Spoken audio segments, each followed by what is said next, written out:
I finally finished Metaphor after all this time, and I have some conflicting thoughts about Metaphor. I played a lot of Atlas games, and this is the only one where I kind of don't know how I feel about it entirely. So I just want to kind of just throw out my opinions of it, throw out my thoughts, and see where I land. Because when this game was announced, I didn't pay attention to the story trailers because it's like it's an Alice RPG. I'm probably gonna buy this day one anyway. But what I was looking at was the combat. I like the push turn system. I'm glad they used that for this game. I also like that if you're a high enough level, you can just kill an enemy without triggering combat. That I really liked. I like that aspect of these kind of RPGs. Like Indivisible did that too. Like I just love that's like, hey, you're a high enough level, you don't need to go through the combat. You can just kill them on screen, and it's like, oh, this is great.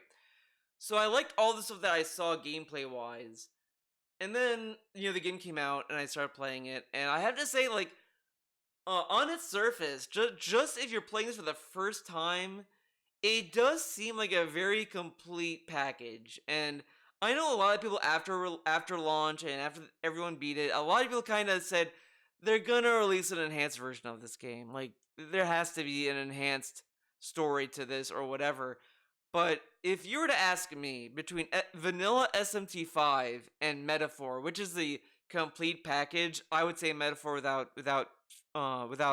blinking, because I do think there is a cohesive story. I do think that near the end it kind of rushes to the finish line, but it still feels more complete and more memorable than Vanilla SMT5. Like Vanilla SMT5, I really can't tell you what the story was. It was just yeah, they go into a post-apocalyptic Tokyo.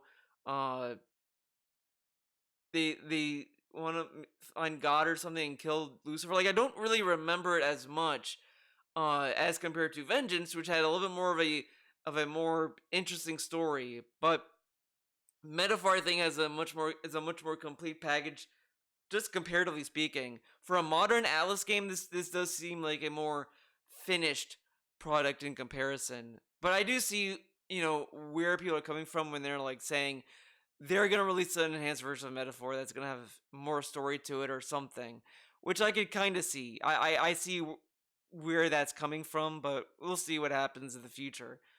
I will say Metaphor seems to be a very interesting package though, because Alice seemed to be in this very rigid system. You have Digital Devil Saga, Raito, and you look at those like, okay, these are SMT like spin-offs. These are SMT inspired. Like they're very ingrained with SMT. Then you have Persona, that's its own thing. Sure, Persona started off with the super title Shin Megami Tensei Persona, but then they dropped that just so that Persona could be its own thing again. Oh, not again. Now. So I do think that Alice wants to kind of divide these two properties a little bit more and make them more unique. And then you have Metaphor, which I feel is a hybrid of these two things. It has the difficulty RNG aspect of SMT with the combat of SMT and the Persona aspect of the social link system and maybe even story. I would argue because the story is kind of like similarly presented in Metaphor as is in Persona comparatively. Which is an interesting combination. I do think that it makes it more engaging, and I think that maybe the goal for Metaphor is to get some Persona heads into playing SMT or giving SMT a chance. Maybe that's kind of like the bridge to get them there, because I remember the meme when SMT5 came out where it's Persona without the heart, guys. It's not like Persona, and it's like people who play Persona 5 are discovering that SMT is not Persona, and I kind of wonder if Metaphor is this property that's gonna like kind of bridge that and make people like kind of wean into SMT. It's gonna be uh the intermediary between the two, I guess, because it does share a lot of aspects of both games, and it kind of makes it conflicting. because I feel that if you spend time doing the social link stuff, such as like building your skills, such as imagination, elegance, creativity, whatever, all that kind of stuff. If you spend time doing that and the social link stuff, you're not gonna have enough time to grind because that takes a lot of time, and then you can't grind at that point. So you kind of have to like balance the two, and I think it's much more vicious in this game than it was in Persona. Like even Persona 3, arguably, you can't do every social link in the original Persona 3, which is whatever. But you could definitely, like make time to do everything. I mean, the game system even encourages that. You can't go to Tartarus if people are feeling sad or bummed out or whatever. So you're like, okay, well, if they're not in the mood, I'll just do S-Link stuff, and then like they'll be in the mood the next day or whatever. Here, it's like up to your discretion, but whatever choice you make is going to affect the other, and that's an interesting give and take. But I think it's more vicious in the sense that it's not forgiving. Especially later on in the game. Like what's weird about Metaphor to me is that 90%, I want to say 90% of the bosses, I had no problem fighting on normal. Like it was just straight up like, okay, I just need this skill to handle this boss. Okay. All right. I just need to grind a little bit to fight this boss. Okay, whatever. And then there were just boss fights that were just like, yeah, I'm gonna need to lower the difficulty. Like I'm just not equipped for this boss fight, and I can't even grind. Like there were, especially near the end, they kind of put you in a gauntlet of like boss fight after boss fight after boss fight, and it's like, yeah, I can't grind if I'm not prepared, or if I use my items, I can't go to a shop in time. Like it was just a very weird position. In some of the cases, like I want to say, I lowered the difficulty for three bosses. The first Luis boss fight, when you're fighting on the rooftop, I lowered the difficulty. I lowered the difficulty for the ice dragon because again I could not grind for that boss fight. I could not get items for that boss fight, so it's like, okay, I'm just gonna lower the difficulty. Fuck this boss fight, and then I lowered it for the final boss fight. Now, of course, I want to specify. Uh, Initially, I did not fight the mini bosses in the final area because I thought if you fought Luis at full strength, you would get the true ending of Metaphor. That is not the case. I misread what the post was saying when I was reading the guide. Yeah, I read a guide on this boss fight. Deal with it. Uh, so I misread that. So okay, then I'll just go and fight the mini bosses to fight Luis at like lower at normal strength or whatever. So I did that, and even then it was just, I'm just gonna lower on easy because I think with Metaphor, what I ran into a lot of, and I might be feeling this way about a lot of RPGs or challenging games. To be fair, I just did not have the patience to go through a turn cycle and be asked, okay, the final boss is gonna buff magic or physical attack for the next turn. But my current party, like three party members, are like low health. They're gonna either die or just be close to death if I don't heal them. But if I heal them, that takes damage away from wailing on the potential buff the boss is gonna get. So I could either attack the potential buff and not heal, for then the boss to just kill them anyway, or I could heal and then have the boss put them at a lower health stake again, and then just hope I can heal and the next turn, which then would always come around and just, oh, you try to heal and attack. Well, guess what, buddy? Your attack misses, so you lose two turns. So your entire strategy is out the window, and that happened to me so many times where it's like I just need I just need to do one hit, and then I'm gonna heal. That's all I need to do, and it would work. And then it would just miss. And it's like, why?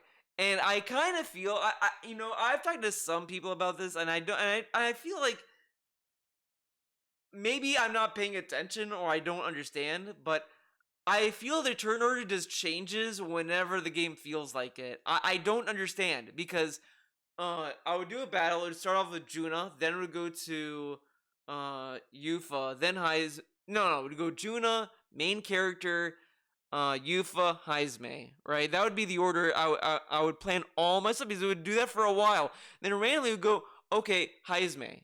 And it's like, oh, I can't like debuff, I can't remove the buffs of the boss because the character that has Dekaja is at the end of the turn cycle. So I can attack and risk the boss just evading because he buffed his evasion, or I could just waste a turn and go all the way to the main character to debuff them to then when the boss starts again, the boss will just buff again. And then when it's my turn, the characters with Dekaja are at the very end. And I don't really like the option of, well, then just give Dekaja to Heizme. It's like, I have like 3 characters with Dekaja. Why the fuck is it? Oh, you should have just put that in Heizme. But the turn order was perfect before. Like, I don't understand like what influences the turn order to change in the middle of combat. I don't get it. And then there was parts of the final boss fight where the boss would miss an attack and he wouldn't lose a turn. And it's like, he missed. Why isn't he losing a turn? Now, sure, maybe it's like a quirk of the final boss, but he lost a whole turn cycle before in the same phase. Like, this kind of stuff was just like, I don't care for this. And then the second phase is also another gauntlet, and then the game does not refill your MP, which is, I guess, a fair expectation, but I don't have enough items to deal with it. I just have a lot of 50 MP refill, which is decent, but again, it's just like, this boss can just get a lot of turns and can really pull off a lot of stuff while you're stuck with just 4 turns. Like, it's just it was just I was playing, I was like, man, I don't know if I even bother with this on like normal. If I'm just this annoyed even on easy. Like, easy mode wasn't a challenge. And this is the other issue that I kind of felt like after I beat the game, and it was a level of frustration where it's like, frustration at myself a little bit. It's like, you know what, I should have just tried on normal. You know, because it did feel kind of cheap to just beat the final boss on easy. To be fair, like, I did kind of not like doing that, but at the same time, as I was stewing about that, it's like, easy mode also felt like this should not have been that easy either. Like, I don't know. I'm not a guy that knows, oh, this is a perfectly balanced difficulty, but it just it was just a constant thought throughout the game where it's like, how come there were boss fights that were easier after one that was giving me a lot of trouble? Why was it just like, in the beginning it's like, okay, these boss fights are straightforward, I get it, okay, blah blah blah blah. I go near the end, it's like, okay, this boss fight is hard. Okay, I'm gonna lower the difficulty. I would bump it back to normal. The next boss fight, easy. The boss after that, hard. The boss after that, easy. The boss after that, hard. Like, it was just like, if I'm not at the right level, how come there were other boss fights that I was able to steamroll at the current level? Like, I don't quite get that. Because I would feel, right, if I'm under level for the boss fight I'm currently on, the next one I should still be under leveled on. Like, it shouldn't be like, okay, that one's hard. Okay, the next one's easy. Like, I don't know. I kind of was like very confused about that. Uh, like, I would do that final like castle dungeon like right before you meet with Louise to unlock the final dungeon area. And that part, to get to that boss fight where you're fighting the gothic guy, all that stuff, hard as fuck.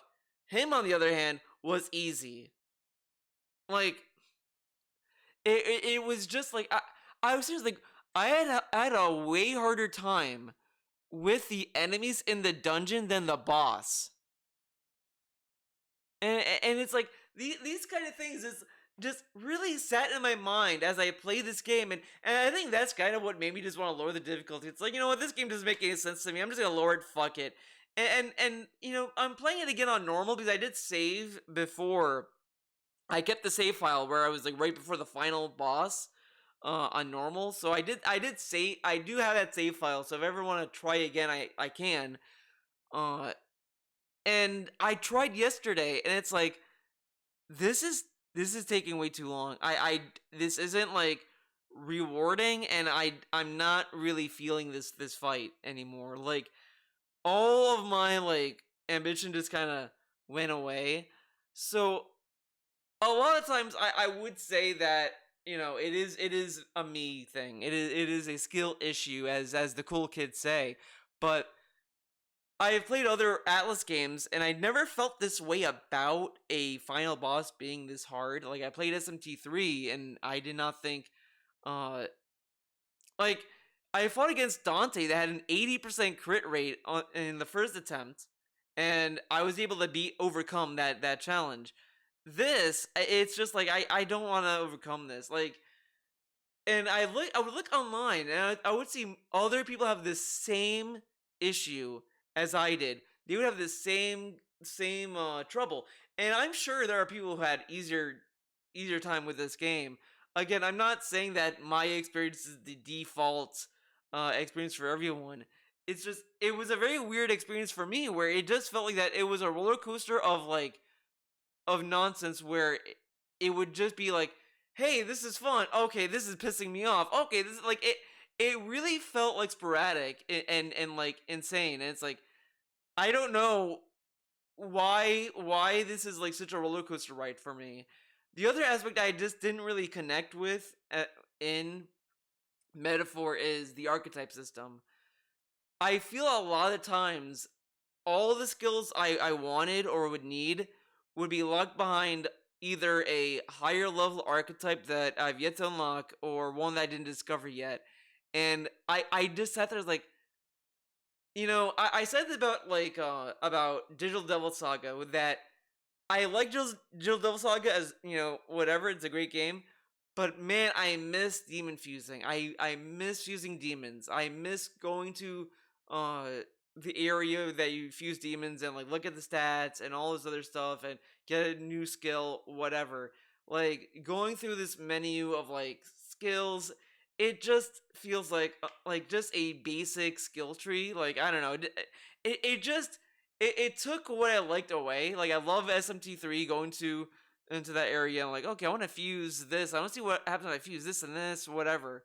Uh, and I kind of felt that way with Metaphor, and it felt a little bit more hardcore about it, where it's like, I need Malraku Kaja. What can give me that? Oh, I need to like buff this. I need to get this level of this. Okay, like, and I feel a lot of the archetypes aren't good for some characters, so it's like, you know, I don't know. It was just like it just felt I felt very lost with the archetype system. Like people were saying, well, I stick with this archetype with this character because it works well for them. And it's like how would you know which archetype is made for each character outside of the ones that they start out with, right?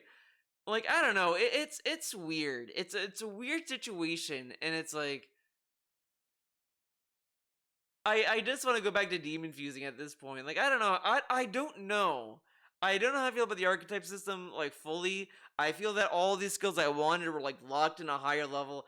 There's one archetype lineage I genuinely was confused with. Uh the final lineage of that I think it's called Dragon, I think. Uh all of the skills are medium. And it's like, you know, you think, okay, the first lineage light, weak, middle, medium, third tier, heavy, right? You naturally would think that. I go to the dragon one, whatever. Oh, medium lightning attack, and it's like, why is this medium? Like, why would I use the skill? Like, what is the point with this? I'll just use the wizard, not the wizard, uh like the warlock or whatever, the one that has like the heavy lightning, heavy fire, and heavy ice and all that. And it just seems very sporadic. Like some skills, like Heisman's lineage has one that does heavy damage and debuffs hit invasion. Okay, that's a great skill. Why the fuck would you want the one that has Mudodine, which is just heavy dark damage? The other one is heavy dark damage and a debuff. I mean, I guess the only thing you could argue would be the MP cost might be lower for Mudodine. I guess that would be the argument for that, but I don't know. Like it's whatever. I don't know. I didn't love the archetype system nearly as much as I thought I would. I like the idea that you can kind of customize each lineage into what you want. Like, okay, I have Heisman with this lineage. Okay, I want skills from that lineage into this, and you could do that. I do like that aspect of it. Uh, but it other than that, it's like I don't know. I feel like that there just wasn't enough variety in the ones you even can get easily. Like the HP skills, I didn't even know were even in the game. Because I was a little bit bummed that it continued the tradition that SMT did, where physical attacks are all MP, and it's like that is I do not like that. I still don't like it, and I'll never like it. And then like someone told me in my Discord, oh, if you do Pug List or whatever, that has HP physical skills, and it's like, why is it in that one? Why can't this be just system wide? Like, why are physical attacks like there were really good ones? It's like, oh, this MP cost. Oh, great, cool. And it's like, why can't there be more HP cost? It's like only in one lineage. Like, I just feel there is a lack of variety and diversity with these skills, and some lineages just I feel are just a waste of time. Like the ones you get from nearest, I don't know how worthwhile they are. Like some of them are like I guess fine, but I don't know if I could tell you I've been using any of them. It's only out of like sheer like coincidence. Like, oh, I use Juna's like skill to implement a weakness, and then Stroll just happened to have the one from the dragon lineage. Okay, so I'll just use that, whatever. But it's still like out of happenstance, basically. So I don't know how I feel about the archetype system. I wonder if they ever continue Metaphor, if they do another one, if they're going to add more to it. It's just I didn't like it. It was just like I got more frustrated. That's like I need this skill. Oh, it's on behind this one.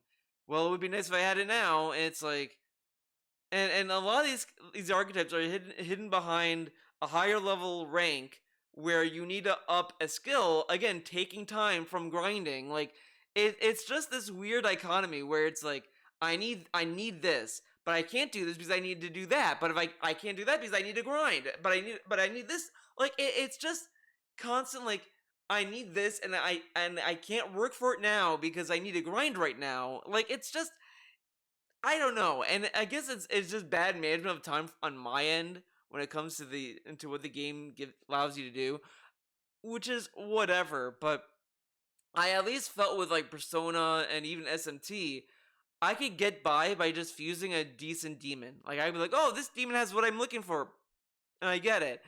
I also didn't understand the summons and the masks. I tried to engage with those systems, and it's like I don't know. I'm just too dumb for these. Like, so I'm whatever.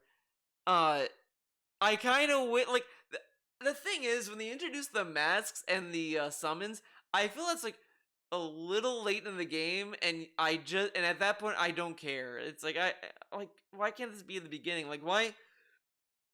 I don't know. I didn't quite get it. Like the only thing I understood was that like if you use a persona mask, you can like add a skill to Juna's skill list. I don't know. I just I barely used it because I didn't get enough resources. Same with the cooking. I tried to do cooking, but then it's like, and I feel like I need to go to get actual enemies and stuff like that to get more ingredients than just going to the shops.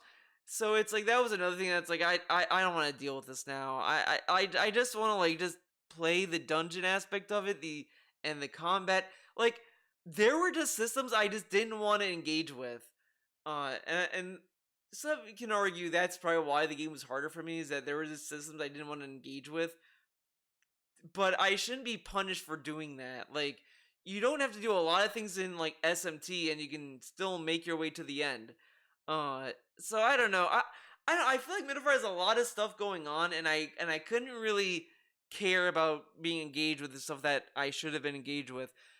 Same thing with the side missions. A lot of people, when I was like asking for help and like venting my frustration, are like, "Well, you should have done the side missions." I don't like doing side missions. Like, some side missions I don't mind doing, but I just, if I'm if I'm like into the story and I want to know how it ends, I don't want to just do a side mission where it's like, oh, um I want to make a stew, but I don't have the ingredients. Can you like hunt the ingredients for my stew? It's like, I don't want to like, what is this for? I don't care. And I don't want to like kind of like go to every single character that has a side mission. Like, I don't know. I don't really have a lot of patience for side missions in games either. Like, I don't do any side missions in Yakuza either. So it's like, I don't know. Like, I guess that's why I kind of want more dungeons in Metaphor, because that's at least like I can go there and just grind endlessly. Like, that's what I like about Tartarus and Mementos. I can always go there and grind, and I could always do something there to further my level. And in Metaphor, I never felt that these little side dungeons were adequate, because a lot of times I would just be over leveled very quickly, and then it's like, okay, so what am I doing here now? Like, you have to find other small areas by doing other side missions. Like, I just didn't want to do this, and I just wanted to do the main story. So gameplay wise, I think Metaphor is fine. I don't think it's like bad. Like, I have a lot of frustrations with it, but that's just a me problem.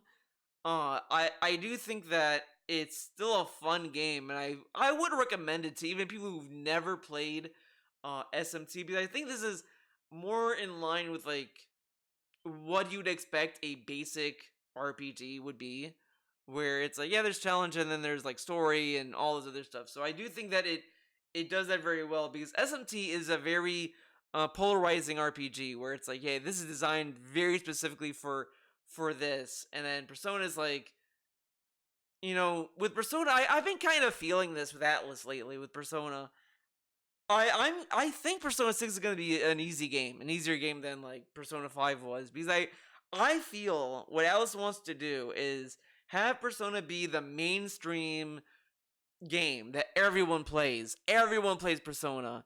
And then the SMT games are for the diehards, the people who are like, I like dungeon crawling, I like RPG stuff, and that's what that is. And Metaphor, I think, is like the intermediary, where it's like, yeah, this is like for both, but we're not gonna have any concessions for one or the other. So I think that's where Metaphor lands, because a lot of times, uh, I do think there is some SMT style difficulty spike in this game, but there is a lot of like Persona as kind of like quality of life that kind of helps you out. So I do like that aspect of it with Metaphors, that outside near the end of the game where it kind of fast tracks you to the end and it locks you in a boss rush. There are other aspects of it that kind of give you a lending hand, like I do like the informants. The informants do seem worthwhile to go to. They actually give you good insight. It's not just like bullshit tips that's like, oh, if you fire is hot, guys. It's like, okay, like at least it's like a little bit more interesting, and the game kind of encourages you to go to them frequently. Like, oh, we want to do this bounty, go to the informant. And that's the other thing I will say. I didn't do no side content. I did do all the bounties, and I think this is my other issue I have with Metaphor.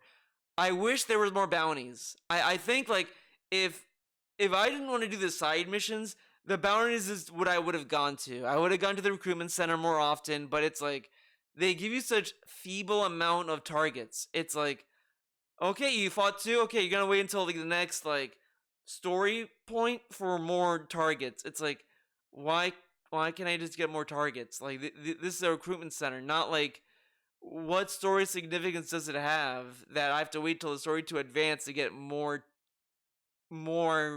bounties. Like it just seemed weird that the recruitment center almost seemed like a tacked on thing at times, where it's like, did they just put this near the end of the game? Like I don't know. Like why does this seem so underutilized? Like they make a big deal about it, like, oh, there, oh, the recruitment center, there's bounties, and you get all these cool rewards, and it's like, okay, I did the bounties. Okay, that's it, no more. It's like, oh, cool. I mean, maybe what it is you have to do the side missions to unlock new areas to then get new bounties, which I would say is a cop out because I think the recruitment center would be the best way to unlock other areas than do bullshit side missions. If that's the case, I hope that's not the case because that would really be lame in my opinion. But I wish there was more bounties. I just like do more of that because I like doing that way more than the side missions. Because I like fighting these little boss enemies that are like kind of there. But no, I have to do other side mission bullshit.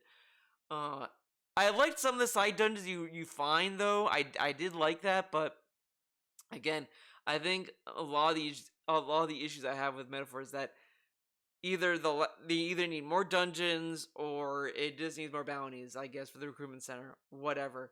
I do appreciate that Metaphor tried to incorporate gimmick dungeons like an SMT. I do like that aspect of it, where it's not just a straight up dungeon.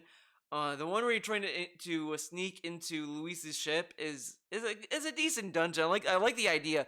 My issue I had with it was I didn't like the camera at all.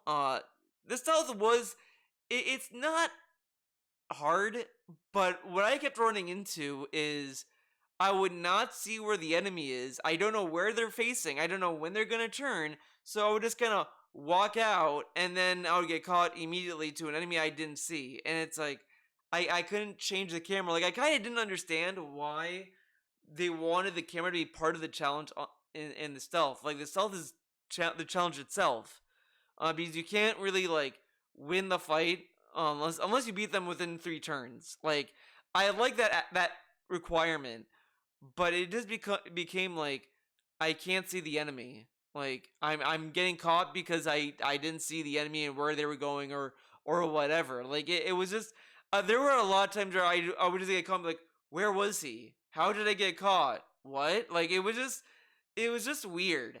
Uh in that case, I have a hard time when games I especially don't like stealth when it's in a game that's not stealth based that incorporates stealth. Like that always is a problem with me. Like that's why I didn't like the stealth segments in like I think Bayonetta 3 had some, which why?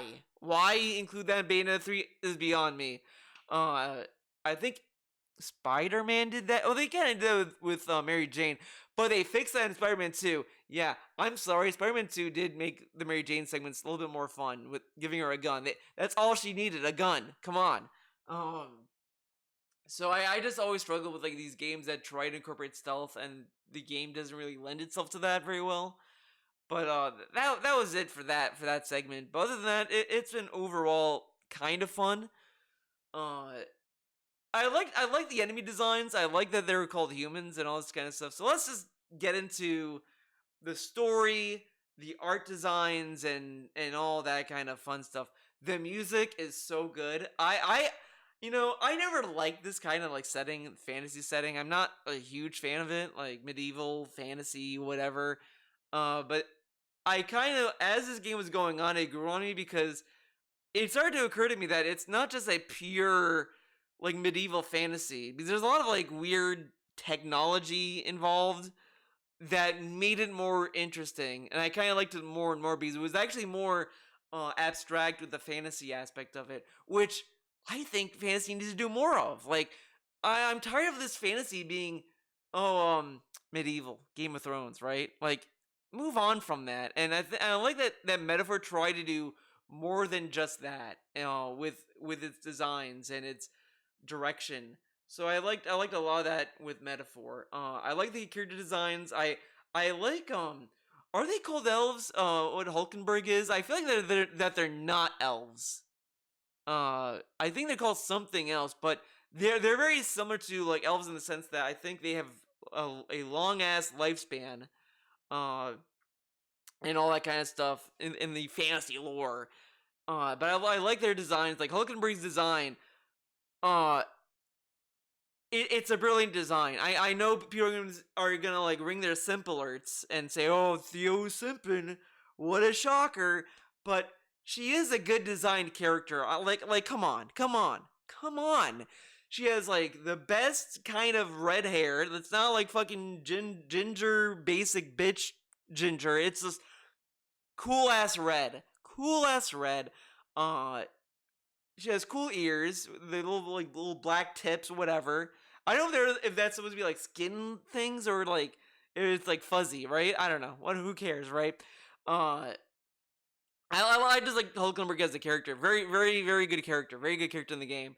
I liked her design. Juna's design was also really cool. I like her eyes. She has very cool eyes. Probably one of my favorite eyes in anything I've seen in a while. Uh, UFO was pretty good. I like UFO's design. I like just the shape image, the shape language, I guess, where it's like hey, there's like a triangle body or whatever. Like I kind of like uh how she looks. I liked her. I like her like her checkered uh clothing, whatever. Like that was pretty cool. Heisman is a cool design character.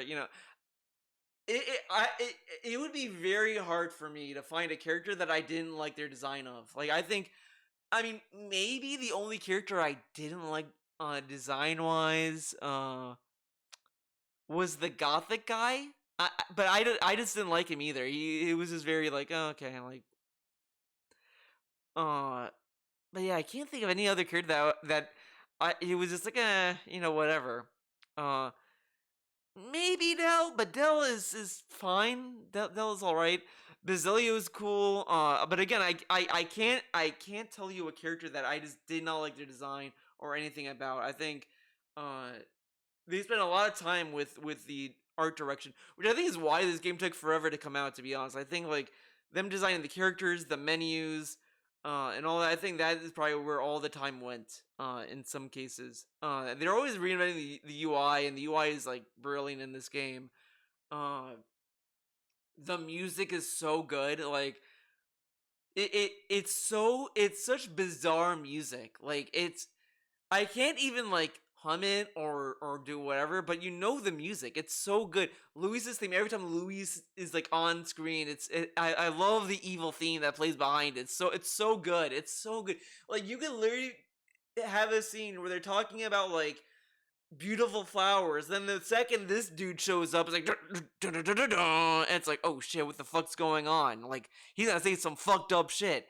So I love the music. The music is so good. The combat music is good. The boss music is good. Like oh, it is just really good. I think the only song I kind of like tune out to is like the happy everyday music. I don't know. I can't do I can't do it, but it's like you know what I think you know what I'm talking about. Like it's just like uh if it's a scene where like you're just happy that you woke up in the morning or whatever. I hate that music. Not hate it. That's strong, but I didn't care for it.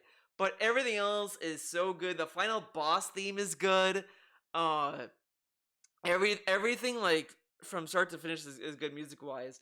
I I will say the music in the final dungeon it kind of wore out its welcome to me pretty fast because at first it's cool. It's like, oh wow, this is the music you hear in the title screen, and then like you stop playing, you go in, then you hear the music in the title screen, you load the game, and you hear it again, and it's just like I don't know, like it. I wouldn't say it's the same kind of experience with Whims of Fate in Persona 5, but it's kind of like that in a sense. Like Whims of Fate, it's like yeah, that song's gonna suck ass as a dungeon song because it's a 2 minute song. Like it's designed to be listened to one time, not on, let alone on loop. Like if you put that song on loop, you're gonna go crazy. Uh, and it's not necessarily the same because it's like not a lyrical song, but it's just like okay, like I don't know. It loses its impact, I guess, because when you first hear it, it's like it is like a huge thing, and then after that's like okay, I don't care. I don't care about this anymore. I love the second sky theme or whatever. Like when you get like the added lyrics to it, like dun, like whatever, right? And you kind of hear it again in like the cutscene just before the final boss fight, where where the main character is chasing after Luis. Like you kind of hear that song again. That scene was so good. Like at that point, I was back in. I was like, oh fuck yeah! Like this is the game I wanted. It's funny to me that throughout the course of Metaphor, there were like peaks and valleys with with the story for me. Like I was still curious in it because there was just enough to keep me like engaged. It's not like, oh, this boring, this story, whatever. I was still kind of interested into like, oh, like what is Louise about? We gotta get a little bit more deep into this. Like I didn't care about the contest that they put you through. Like that part, when they started doing that, I kind of was a little like, I don't care for this, because you already know it's kind of scripted. Like there's really no like interest in like how the contest is gonna turn out, because you already know at some point you're gonna continue. Luis is gonna continue, and these no names are gonna just be eliminated. Like there was no like risk of that, of anything being interesting or unique. They try in the beginning, when you're like, oh, we need to bring proof that about getting like a monster or whatever, and they brought in like the uh that lady that had that baby human or whatever, right? And that was cool. That was like, okay, this is actually like interesting, because this kind of subverts what you were expecting you to do for that. And I kind of was expecting more subversions when like throughout the contest. Like that was like the only like grain of hope I was holding on to throughout the contest stuff. And that never really happened. It was all pretty straightforward. You already knew what was gonna happen, and it happened. So I think that's like the weakest part of the story is the contest stuff. But the stuff surrounding it was pretty cool. Like when you go to Yufa's homeland, and you go to this little dungeon, I did like I really liked that the dungeon that you were going through was like an office complex. Like that I really enjoyed. It kind of it gave me near vibes, and I think I said that on Twitter, or I told people like that was that I was talking to about this game. That's like, yeah, this is like near almost. Like, are they gonna go into this story where it's like there was once like humanity, and then like we had a nuclear fallout, and then that gave rise to these like this fantasy stuff taking root or whatever. Like, is that where they're gonna go with this? Because they kind of talk a little bit about that, but not really, because at the end of the game it kind of does reveal an interesting twist about everything that makes it more interesting. I will say, I think Metaphor, in the grand scheme of things, will be a fun game to replay over time, but uh, there was some I really enjoyed throughout. Like I liked this little breadcrumbing of like of making you think about the modern era, like reality, and what the game is showing as fantasy. Like it plays with that line in very unique ways. It's not very like it's not on the nose. It's not like at you know, maybe for some could argue it's on the nose, but it's not generic. It's actually an interesting way to convey this idea of reality versus fantasy than anything else. Like, I want to compare this to like Ava Rebuild 3.3 plus 1 or 3 plus 1, whatever, where Gendo is telling Shinji about like uh the fantasy Longinus or the fantasy Ava or whatever. He was talking about that, and that's and that's very like that's very like in your face. Like, yeah, people are very dedicated to fantasy and this and that. Like that's kind of what he was talking about. He kind of spells it out. This they do that at the very end, but they kind of like sprinkle it in like the setting and what you're seeing, the the little like monographs you see in the office building and all this kind of stuff. So I kind of like that aspect of it, that it makes you really think about fantasy versus reality, to the point where when you finally go to the final area with more straight up tells you like, yeah, this is fantasy, this is reality. See Shibuya, like this is the real world. And he was saying that he could send the main character there if he really wanted to, and he's like, no, this isn't reality. Fantasy is reality, and all this kind of stuff. So I do like that it kind of plays into uh the story. Like that at that point it kind of won me over more. Because at first at the very beginning, when it was just focusing on we gotta find a new king because the king got eliminated, got assassinated, so we gotta find a new one. And it's like, is that gonna be the story? Just we gotta find a new king? Like I okay, like I kind of was just like whatever. This is a straightforward setup. Uh, but it started interesting stuff about Magla, about all these other things about humans. Why does Luis want to make more humans or whatever? Like all this stuff started to get into play, which made it interesting. So it did convey a lot of interesting ideas. It did it kind of did it in a fun way, and that's what kept me through playing the game from start to finish. I really wanted to see where it ended. I like the that the academy was kind of closed because they were kind of getting a little too close to the sun with that, with what they were discovering. But then it's like, well, no, like this is this is reality. Screw this. This isn't reality. All this kind of stuff. I do like that it kind of plays with that a little bit more, and it kind of ends on a very optimistic, idealistic ending. And I do like that it kind of doubles down on the belief of uh people should stick with their ideals and always look to hope and all this kind of stuff. So I think narratively, Metaphor is a very strong game when it comes to that. I do think there is some issues with the story. Like they show throughout the game, this little table of like shadow government people. Like you had the guy in like the little dog helmet, whatever, all that kind of stuff, and really nothing happens with them. Like they're just kind of there just to build up Rella. They build up Rella basically just so Rella can be a third wheel to who's gonna be king, Luis or the main character. So let's just throw Rella in as a foil to that, and then she gets taken care of, and then they're like, oh, and now they're like, okay, guys, I think the main character's kind of cool. Like that's kind of what happened to them, and it's like, you kind of felt like at the beginning of the game, each one of those was going to be a boss fight. Each one of those people is going to be a dungeon that you face and all this stuff, and that doesn't really happen. And I kind of don't get the point of them, outside of them just being there to show that the church wants to control everything. Like, okay, but why don't they do anything more than just sit there and talk? Like, Rilla was the only thing that was there, and Rilla, I'd even argue Rilla was not that strong of a villain for that.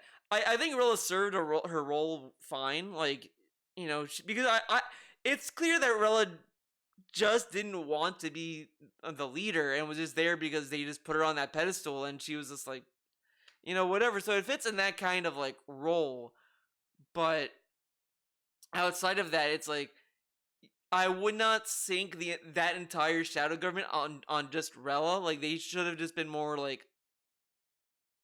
straightforward. Like why do they need Rella to begin with? Why don't they try to force their way into it? Like they don't do much with them, and it seems very inconsequential. The only thing that ever involved them was when that old guy got killed. Like that's kind of it. Like they were there, and then it's like, okay, well the old guy got us. Luis killed him. Okay, so we need Rella. That's basically it. Uh, and it was just kind of, and Rella kind of, as much as I will say I kind of liked Rella as a character. I liked when you fought her and all that stuff story wise. I do think that it was kind of like a last minute like thing to kind of pad out the game a little bit. Like it's in a very weird position where I wouldn't say it's necessarily uh uh pointless or filler, but it's also not all the way like to the point where you're just like, wow, this brought tears to my eyes. The only time you like the only way you feel anything is because she's Juna's sister and they have a decent relationship, and it's very interesting to see how that develops.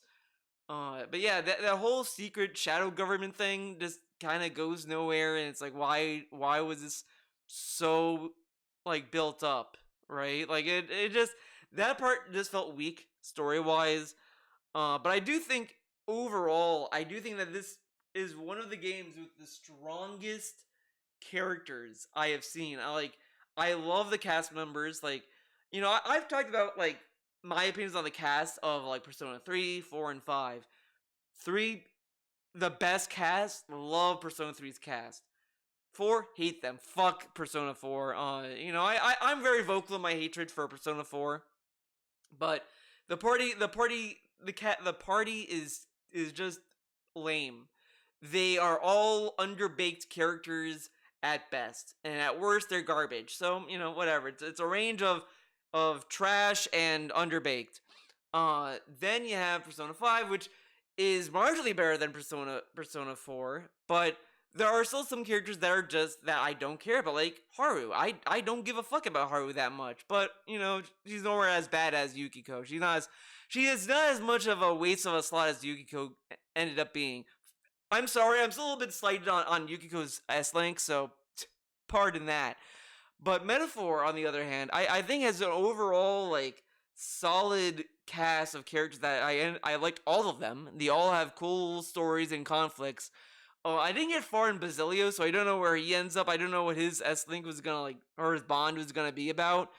I think the only one that's kind of weak is Stroll's, but it's not weak in the sense of like, oh, this is boring, because it is kind of interesting to see this guy as a noble and then like seeing his drama play out and this and that. So it's not bad. Just out of all of them, it's like the weakest one. Uh, I like Juna's. Juna's story was pretty good. I kind of relate a lot to kind of some of the stuff that she was going through creatively. I like Yufa's. I didn't get the finishers, unfortunately. I'm one rank away, and I couldn't do it. I liked her story so far.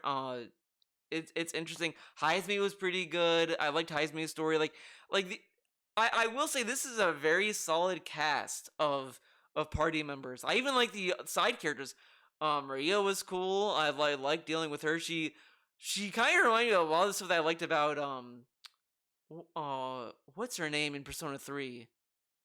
That girl that has her parents get divorced. I want to say Mari. I don't know. I liked her S Link a lot. It's kind of like a very very emotional S Link. This one was pretty cool. I liked Maria's a lot. It was actually like really cool. I liked Maria as a character because of that. Like that S Link was so good. Near's was a good character.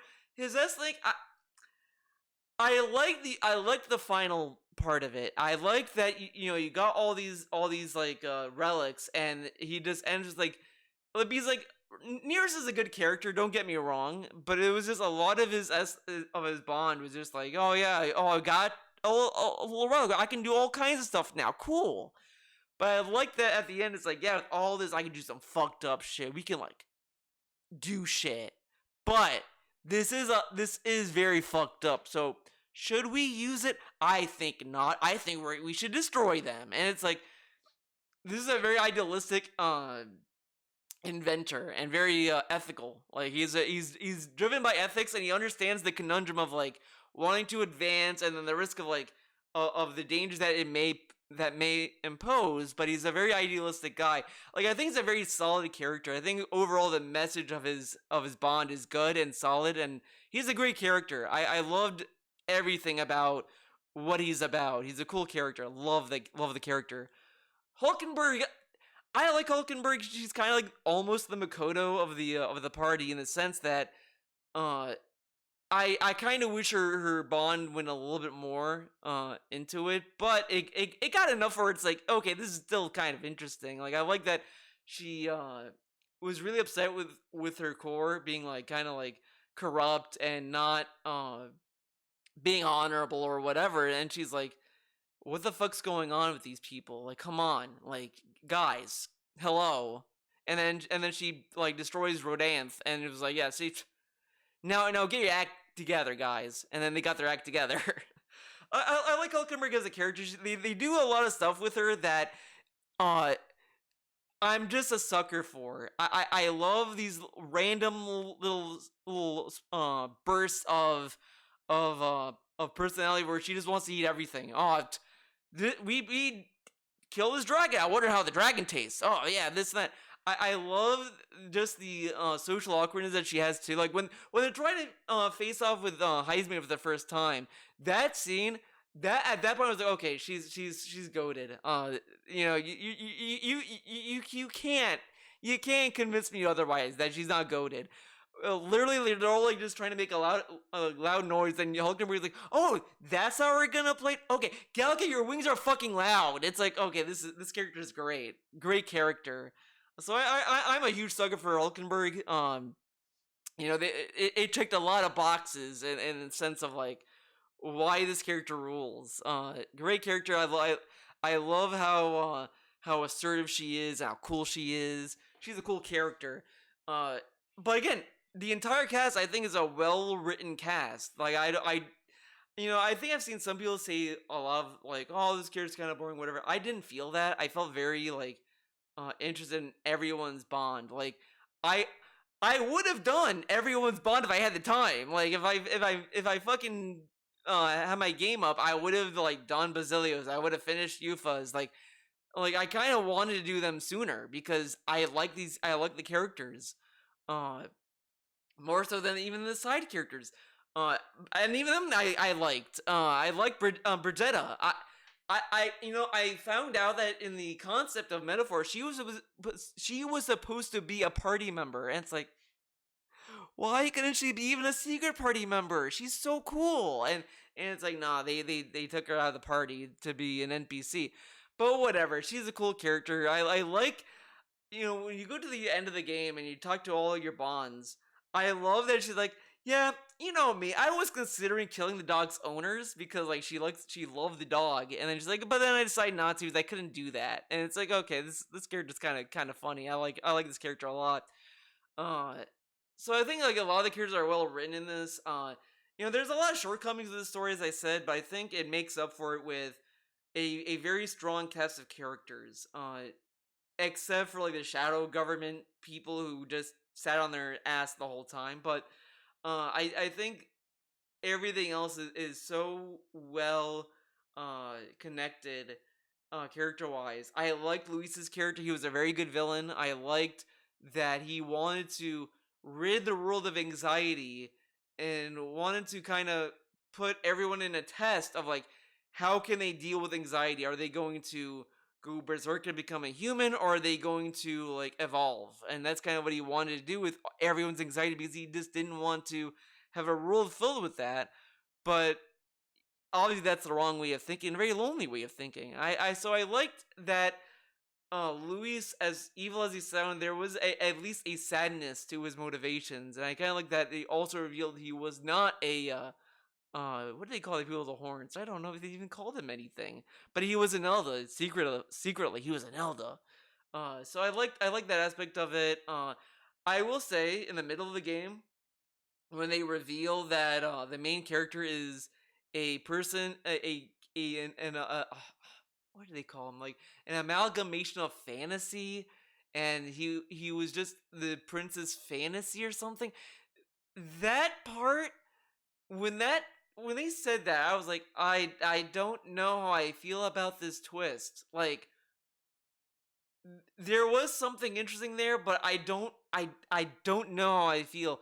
Yeah, the prince is gonna die, because he got poisoned, whatever.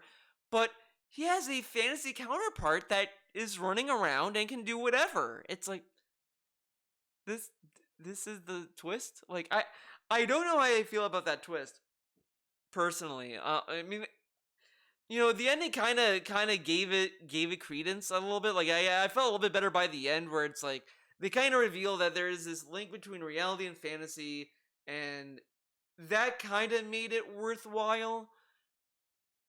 but I also feel like I still don't know how I feel about that twist entirely. It got to the point where it's like I'm still debating what did that jump the shark or not.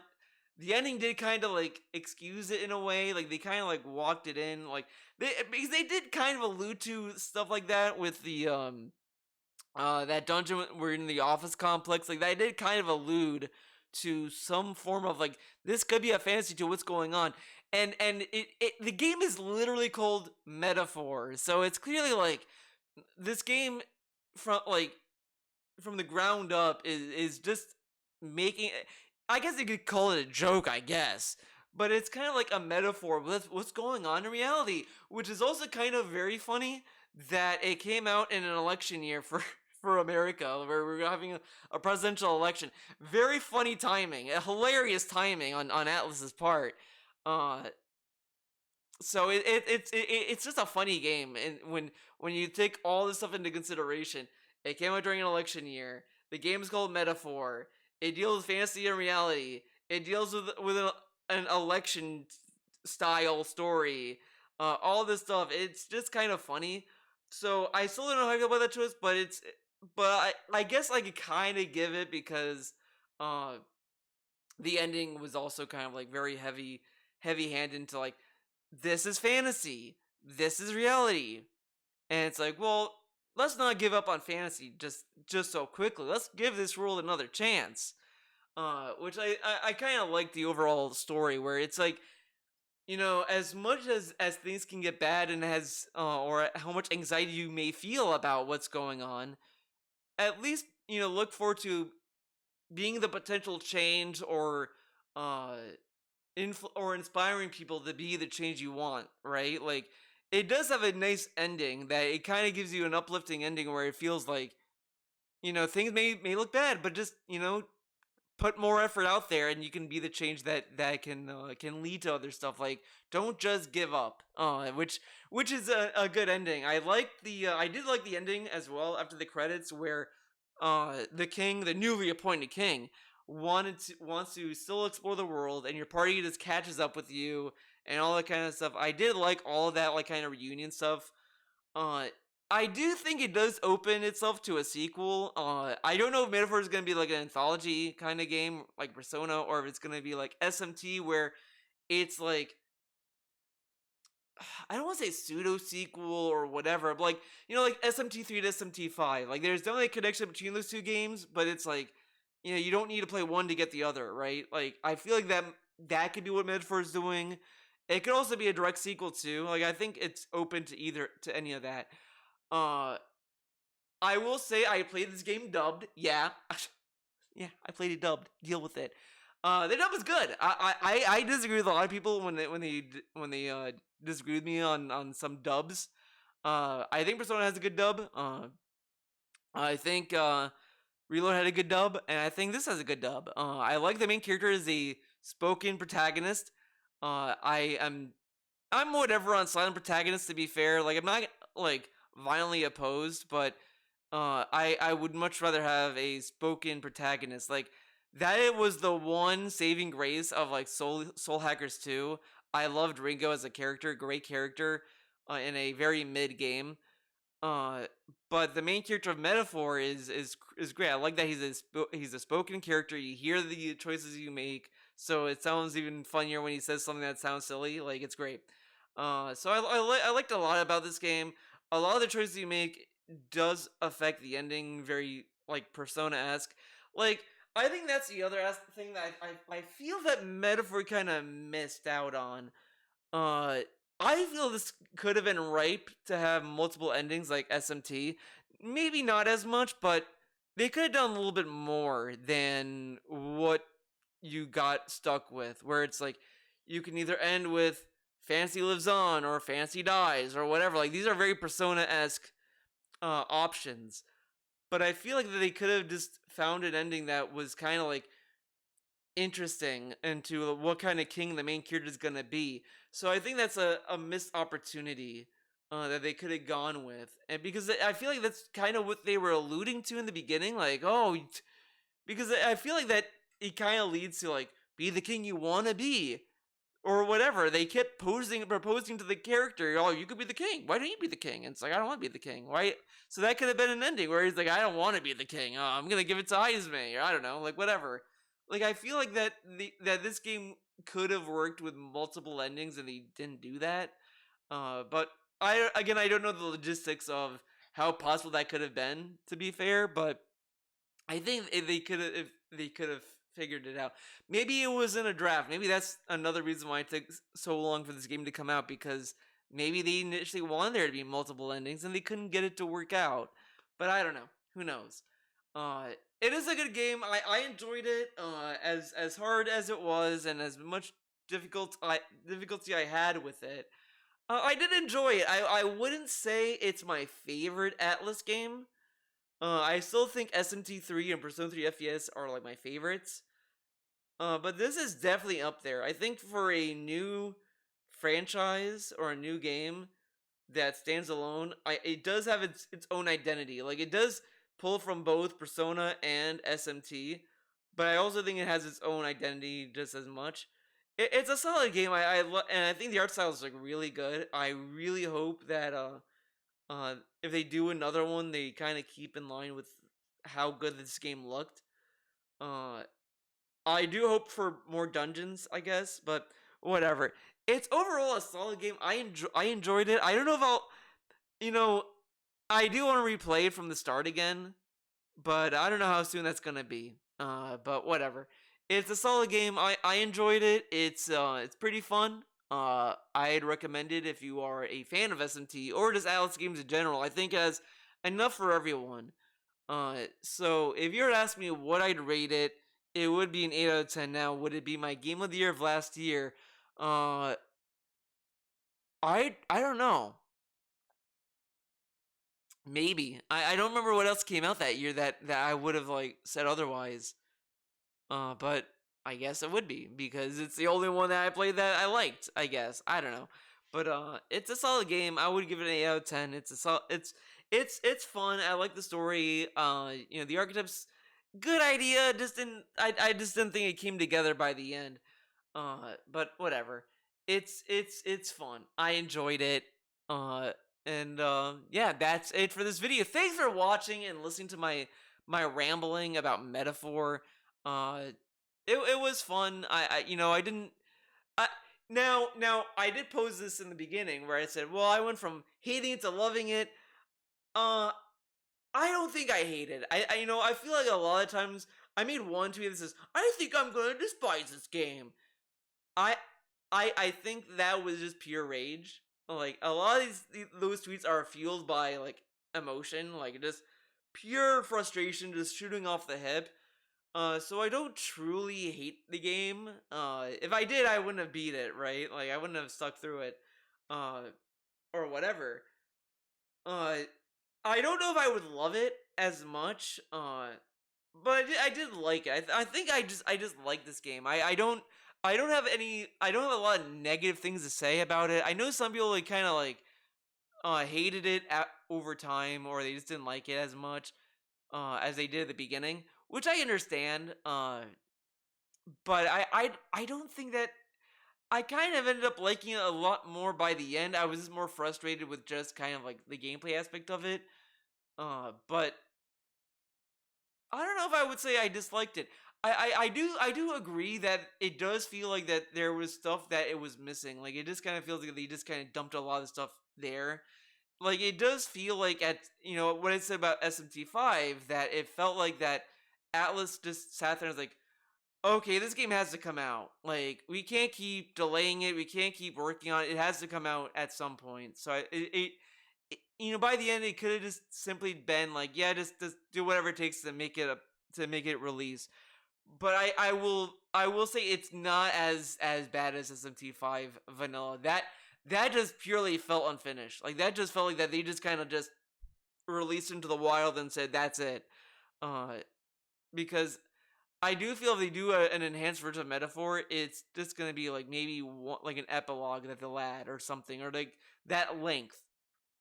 Because I don't, I can't realistically see how much that was taken away, uh, unless it was like each individual like shadow government guy. But I don't think it's as bad as SMT5 was at launch. SMT5 was just like you beat the game and it's like okay, like it just like who really cared, right?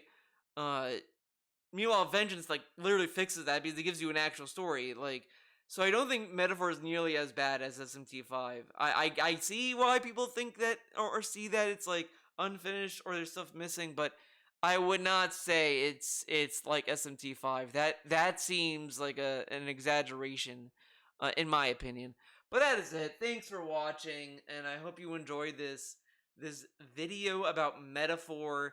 Uh, Maybe I'll talk about another game. See ya.